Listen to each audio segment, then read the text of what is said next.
everybody, welcome back to Off-Grid K&A. Thank you so much for being here. If you are a returning subscriber or returning viewer and you've watched any of the Prepping 101 videos, this is probably going to be right up your alley. If you've watched any of the Homestead Questions videos, this may or may not be up your alley. If you are easily offended and or not receptive to new information, you may want to click out. This may not be the video that would be the choice for you to view. So, full warning, trigger warning, snowflake warning, whatever you want to call it.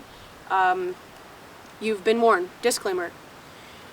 I debated even making this video because there's been a lot of pushback lately, and just in terms of how this sort of topic is viewed.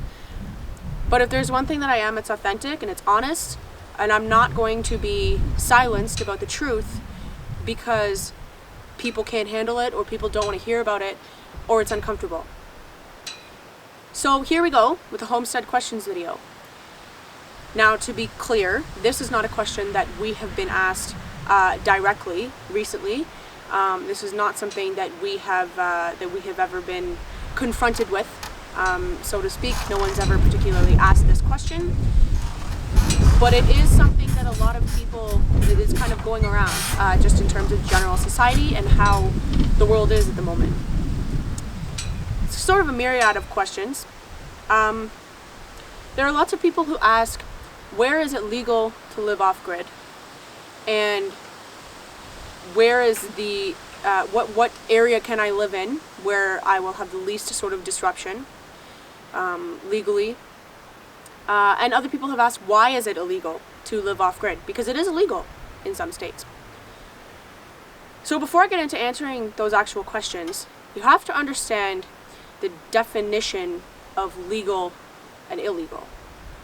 Now, I'm not going to go all Black's Law Dictionary on you, but a short definition of legal is very simply rules and regulations or statutes, whatever you want to call them, that are concerned, that are of the law or concerned with the law, or are to do with the law.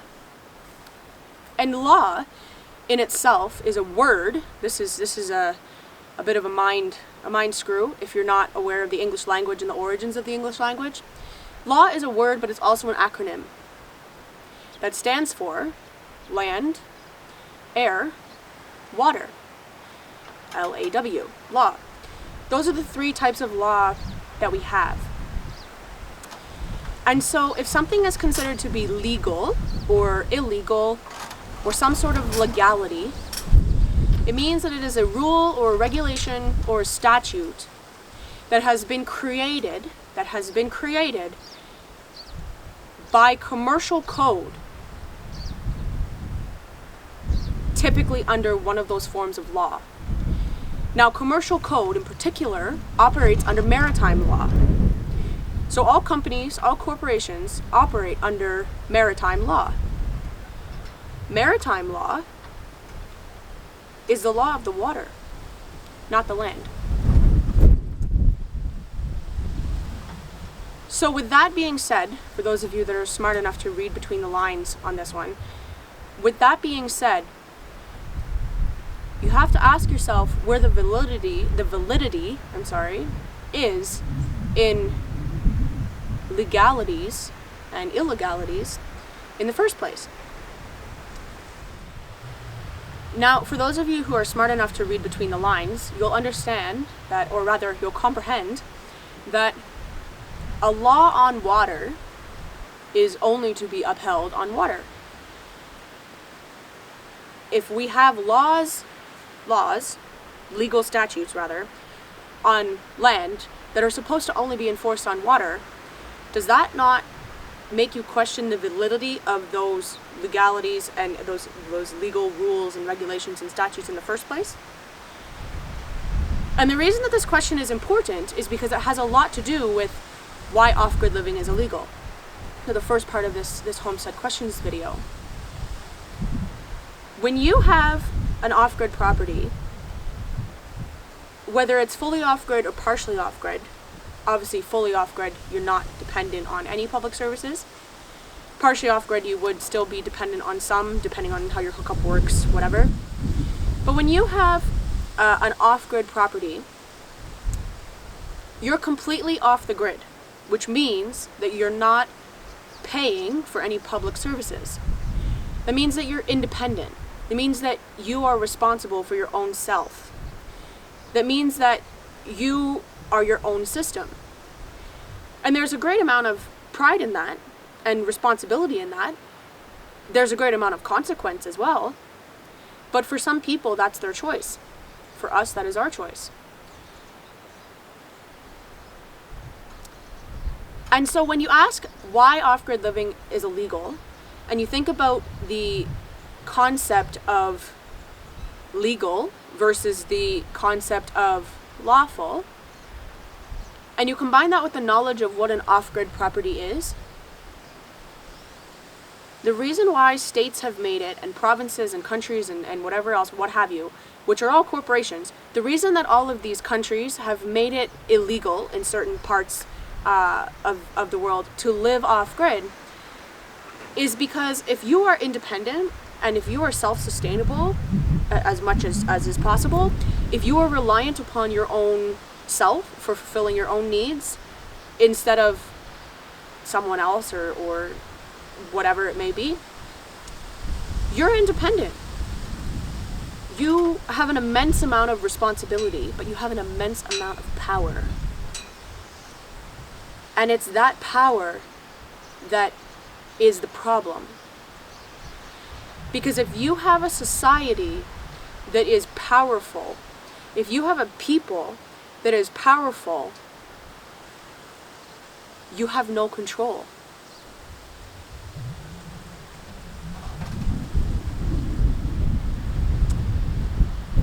And for us critical thinkers out there that are now making the next step to, well, why would we not want to have control?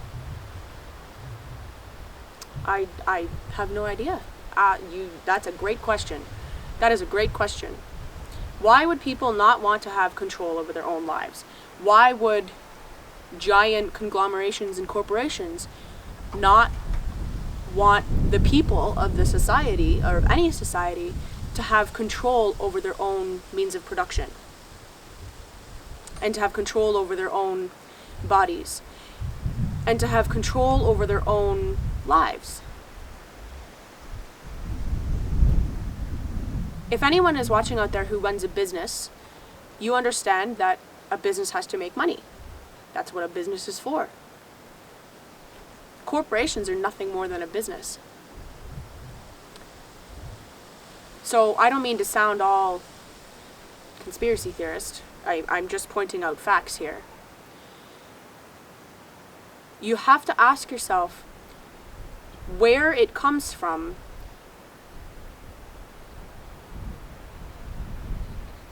that you would not want to have control over your own self. That businesses and corporations would not want you to have control over your own self. And to me, that answer is pretty obvious. It's because a people that cannot be controlled are a people that are dangerous.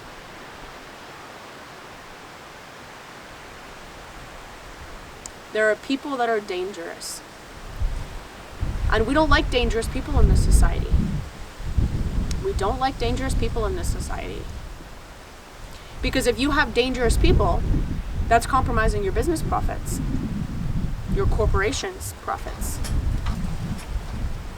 If you run your business as a corporation. Dangerous people and responsible and accountable and self-sustainable societies and individuals are dangerous because they're not dependent on the system, and so they demand a high level of responsibility and accountability from levels of government that has not been required for a very, very long time. As for a matter of where is the best place to live off-grid, or where the best place might be to set up shop in living off-grid. It's funny to me how we as a people, as a society, have become so obsessed with this idea of asking permission. We've become obsessed with this idea of needing to get permission from someone, not because it affects them in any way, shape, or form, other than maybe a lost profit, but because we feel we need to. We feel that we are responsible to report to somebody else for our actions, for simply choosing to live life a certain way. Now, don't take this out of context. I'm obviously not talking about like murdering and raping and pillaging and all that stuff, because that's clear harm to other people. But if you simply choose to live off-grid and you're doing no harm to another individual person, mind you, not a corporation, but another individual person, and you want to live off-grid, why do you need to ask for permission for that? The only time you need to ask for permission for anything is when you are going to do something that could potentially hurt another human being. Now, if you can explain to me how making the choice to move or live off-grid with yourself and your immediate family or whoever you choose to, how that's going to hurt anybody as an individual and as a person, then I'm more than open to hear it, honestly, because I can't think of any exact reason why that would be the case. This is the mindset that we've had for so long of this needing to ask for permission. And I don't know why we have it, but it's a problem. Because if you really think about it, we as humans are the only species on the face of Mother Earth that feel that we have this need to ask someone else for permission, and not only permission, but to also submit to their rules and regulations about how we can live our lives, how we choose to live our lives. And it is mind-boggling to me. I can comprehend that people want to be able to live life and enjoy life and enjoy the pleasures of life. I'm all for it. All for it. But take a look at your priorities and ask yourself, are you really enjoying life? Are you really living life? Or are you just having a life? Because working your butt off at a job or with your business or whatever, but working so hard to be able to have 2 weeks of vacation a year, that to me is not enjoying life. And maybe that's enjoying life to some people. So if it is for you, then congratulations. That's awesome, and I'm honestly happy that you have found purpose in that, because there is a meaning in everything that happens, and different people, different things make them happy. So kudos to anyone who has found their happiness in whatever working aspect that might be. But for the vast majority of people, running that typical rat race is not the idea of enjoying life whatsoever. So I think my answer to this question of where can you live off-grid is more of a rebuttal than anything else. Because I'm going to say you can live off-grid anywhere you please. And who cares about following the rules, about making sure that you've complied with legislation, unlawful legislation, making sure that you've complied with statutes and rules and regulations, and that you've submitted to the proper authorities, the people who deem themselves to be in charge. I don't know about you, but I did not sign a contract for anyone to be in charge of how I live my life, other than me and my husband. Point being, look at where following the rules in society has gotten us. Particularly over the past 2-ish years, it's gotten really bad. We have mental illness rates at an all-time high, suicides at an all-time high. We have adults who can't think outside of a tech box. We have people who cannot communicate effectively, who can't communicate, period, let alone effectively. We have children who have all sorts of mental health issues that are now coming forward because they're so pressured with everything going on in society to go, to be, to achieve, to do, to conform, to fit. It's heartbreaking to watch. It's heartbreaking to watch. So, in no way am I saying that we don't need certain laws. Not rules, regulations, and statutes, or acts, laws. We do need certain laws in society. We do need certain societal sort of status quos to maintain equilibrium and harmony with each other as human beings. But those are not commercial codes. Those are laws of the land, right? Treat others as you would be treated. Thou shalt not kill. Thou shalt not steal. Things like that, right? Those are laws of the land, not commercial code regulations and statutes and acts from corporations and companies whose primary concern is their bottom dollar. Not you and your well-being as an individual, but their bottom dollar.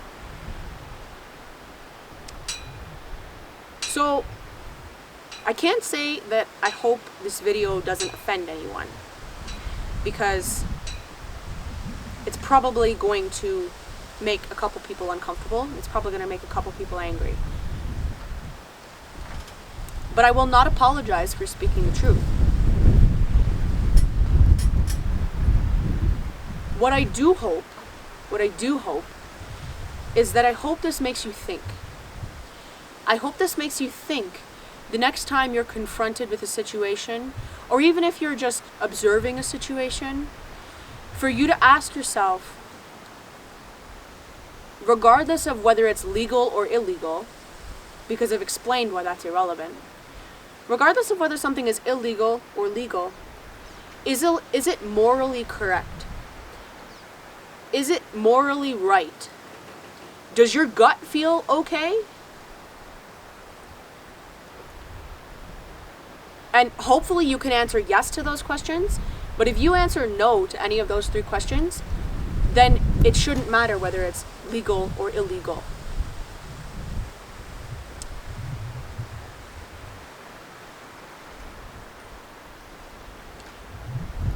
And I don't mean to spew hot air. So my advice would be, my solution would be, to not just talk about it, but to actually put this into practice. Because we can talk about ideas all day, and hopefully I've inspired you to think about some of these ideas. But we can talk about ideas all day until you start to learn the ins and outs of the English language, legal versus lawful, illegal versus unlawful. You're really at a standstill when it comes to the corruption that we see in the system. And I don't mean that as a downer. I mean that as an encouragement. We have the internet. We have resources. We got books. We have people to talk to. We have a community to build. Talk to people. Reach out. Get your head in some knowledge, like some actual foundational knowledge. So, I hope that this has been helpful. I won't say that I hope that I haven't offended anyone, because what other people take from something is not my concern. But what I do hope is that this has inspired you to think a little bit more deeply the next time something happens. Whether it's legal or illegal should be irrelevant, because that in itself is an irrelevant system. Whether you feel in your gut that it's something that's correct, or whether you feel in your gut that it's something that is wrong, that should be the guide as to how things are done.